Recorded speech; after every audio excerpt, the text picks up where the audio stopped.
Chapter 10 straight lines. क्या इसमें एक तो पहले लास्ट ईयर आपने कोऑर्डिनेट ज्योमेट्री पढ़ा हुआ है। कोऑर्डिनेट ज्योमेट्री में क्या क्या फॉर्मूले थे आपके? Distance formula, under root x2 minus x1 का whole square plus y2 minus y1 का होल स्क्वायर। y2 और y1 और x2 और x1 थे क्या? कोई भी पॉइंट आपके ग्राफ में कार्टेशियन प्लेन में कोई भी पॉइंट, एक पॉइंट हो गया सपोज x1 y1 और दूसरा पॉइंट हो गया x2 y2। क्लियर? अब इसके थ्रू हम क्या करते थे, इवन लाइन भी बना सकते हैं और इनका जो डिस्टेंस है वो डिस्टेंस फॉर्मूला हो गया। डिस्टेंस फॉर्मूले से आप कैलकुलेट कर सकते हो। क्लियर? उसके अलावा और क्या पढ़ा था last year? Section formula. Section formula क्या होता है?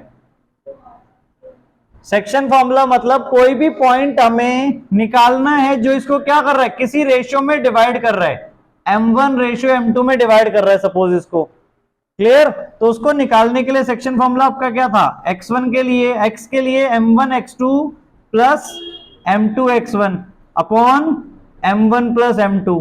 y के लिए इसी तरह m1 y1 y2 plus m2 y1 upon m1 plus m2।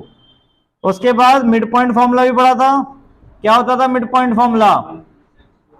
Mid point formula मतलब कि आपका एक ऐसा पॉइंट जो उसको हाफ हाफ में डिवाइड कर रहा है।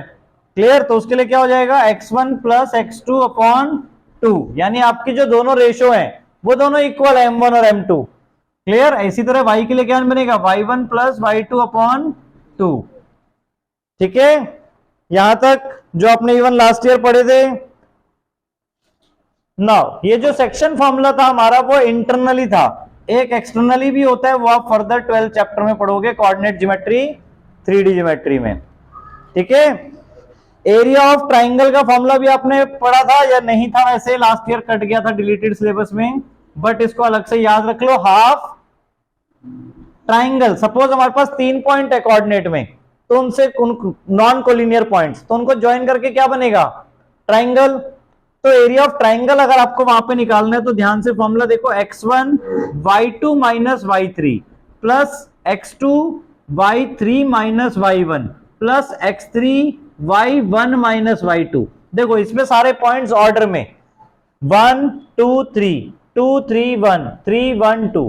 क्लियर? और तीनों के ब्रैकेट में क्या आ रहा है? देखो x into y minus y, ये ट्रिक है याद रखने की। x into y minus y किया, नंबर डाल दिए 1 2 3। x into y minus y किया, नंबर डाल दिए 2 3 1। x into y minus y, number डाल दिए 3 1 2। क्लियर? तो इससे आप डायरेक्ट एरिया ऑफ ट्राइंगल निकाल सकते हो कोऑर्डिनेट ज्योमेट्री में। नाउ अब इस ईयर आपको जो पढ़ना है that is slope of a line.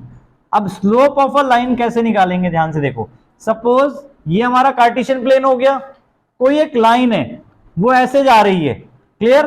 X axis पे सपोज एंगल फॉर्म कर रही है थीटा। क्लियर? तो उसको हम बोलते हैं स्लोप ऑफ अ लाइन। एक मिनट, हाँ, स्लोप ऑफ लाइन। अब देखो कोई एक लाइन है सपोज, वो एंगल थीटा बना रही है आपका एक्स एक्सिस के साथ। ठीक है, ये एक्स एक्सिस हो गई, हॉरिजॉन्टल आपकी एक्स एक्सिस होती है और वर्टिकल वाई एक्सिस। तो एक्स एक्सिस के साथ एंगल थीटा बना रही है, तो स्लोप ऑफ अ लाइन क्या होगा आपका? ध्यान से देखो, tan थीटा। स्लोप वैसे आपने अगर फिजिक्स में भी पढ़ा हुआ है, क्या होता है? Change in y axis upon change in x axis. तो y2 minus y1 upon x2 minus x1।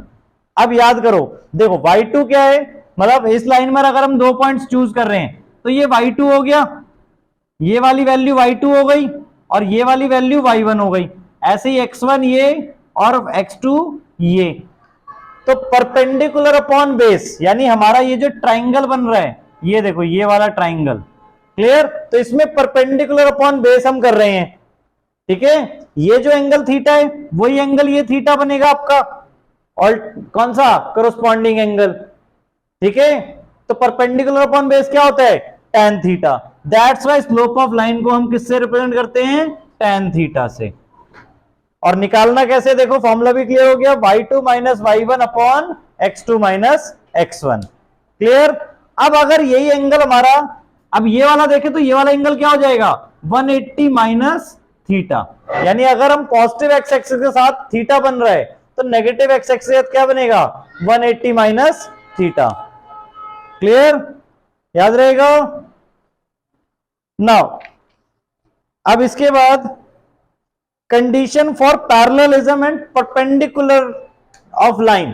अब अगर देखो दो लाइंस की बात अगर हम कर रहे हैं, ठीक है, अब देखो आपने ये थीटा पढ़ा हुआ है tan थीटा। tan थीटा कब पॉजिटिव होता है, फर्स्ट क्वाड्रेंट में पॉजिटिव होता है, यानी 0 to 90 के बीच में पॉजिटिव होगा।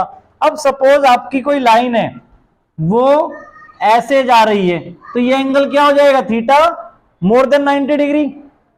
तो उस टाइम पर आपका tan थीटा किस में आएगा, नेगेटिव। क्लियर, यानी जब थीटा आपका ऑब्ट्यूज होगा तो tan थीटा की वैल्यू क्या हो जाएगी, नेगेटिव। क्लियर, पॉजिटिव होगा तो 0 to 90 के बीच में होगी थीटा की वैल्यू। और tan 90 की वैल्यू क्या होती है, नॉट डिफाइंड। क्लियर, tan 90 की वैल्यू नॉट डिफाइंड। तो जब ऐसे होगी तो वो आपकी क्या हो जाएगी, पैरेलल टू वाई एक्सिस। देखो तब आपका y2 माइनस y1 क्या हो जाएगा, x2 और x1 दोनों सेम हो जाएंगे, तो नीचे 0 हो जाएगा आपका। तो जब आपकी tan थीटा नॉट डिफाइंड आ जाए तो इट मींस वो पैरेलल है किसके, y एक्सिस के। और 0 कब होगा, जब वो पैरेलल होगी x एक्सिस के। क्लियर हो गई चारों condition. Acute angle, obtuse angle, इसमें 90 डिग्री और इसमें 0 डिग्री, चारों केसेस आपके ये पॉसिबल हो सकते हैं। ठीक है, नाउ अब दो लाइंस आपस में पैरेलल कब होंगी, जब दोनों के स्लोप इक्वल हो। सपोज ये दो लाइंस हैं, दोनों का एंगल थीटा सेम बन रहा है, थीटा 1 थीटा 2। अगर थीटा 1 इक्वल्स टू थीटा 2 है तो लाइंस क्या होंगी, लाइंस आर पैरेलल।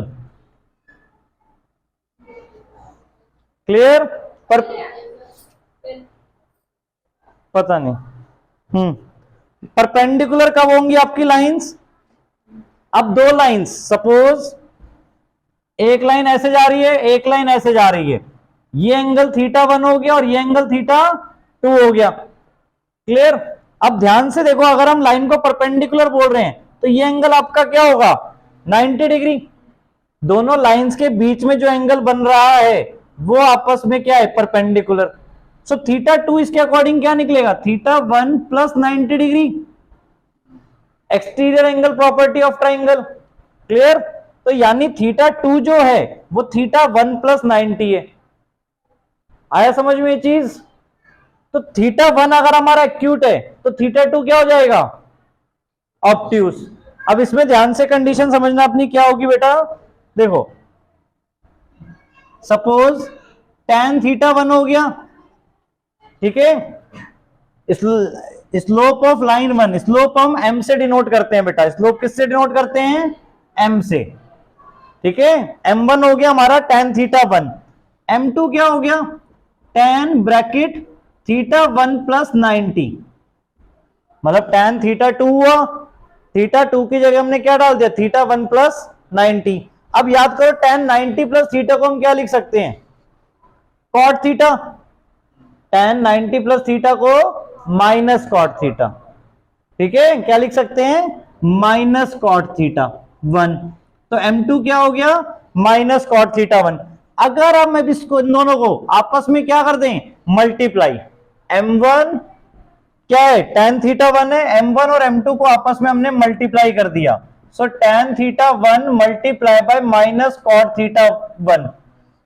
अब कॉट थीटा 1 क्या होता है, tan थीटा का रेसिप्रोकल, तो मल्टीप्लाई करेंगे तो क्या हो जाएगा 1, यानी कि m1 इंटू m2 माइनस 1 आ जाएगा आपका। इसका मतलब कि अगर सपोज कोई दो स्लोप को मल्टीप्लाई करने पे -1 आया, it means they are perpendicular to each other. अगर आपको चेक करना है तो उनके दोनों के स्लोप को मल्टीप्लाई करके चेक कर लो। अगर मल्टीप्लाई करने पे -1 आ रहा है, it means they are perpendicular to each other. और अगर हमें पहले से ही इस उन दोनों के स्लोप का प्रोडक्ट -1 दिया, it means they are perpendicular to each other. Clear हुआ ये चीज, याद रहेगा ये आपका पूरा कंसेप्ट यहां तक। ठीक है, अब ऐसे ही आपको अगर एंगल बिटवीन टू लाइंस निकालना है तो उसके लिए देखो, एंगल्स बिटवीन टू लाइंस, अब देखो, अगर सपोज आपको दो लाइंस के बीच में एंगल निकालना है, तब हम क्या करेंगे? सपोज एक लाइन है जो यहां पर क्या एंगल बना रही है? थीटा 1, और सपोज एक और लाइन है जो यहां पर एंगल क्या बना रही है? थीटा 2। अब इनके बीच में जो एंगल्स हैं वो दो टाइप के बन रहे हैं, एक तो ये वाला एंगल बन रहा है और एक ये भी बन रहा है, ठीक है? तो हमें कौन सा निकालना है?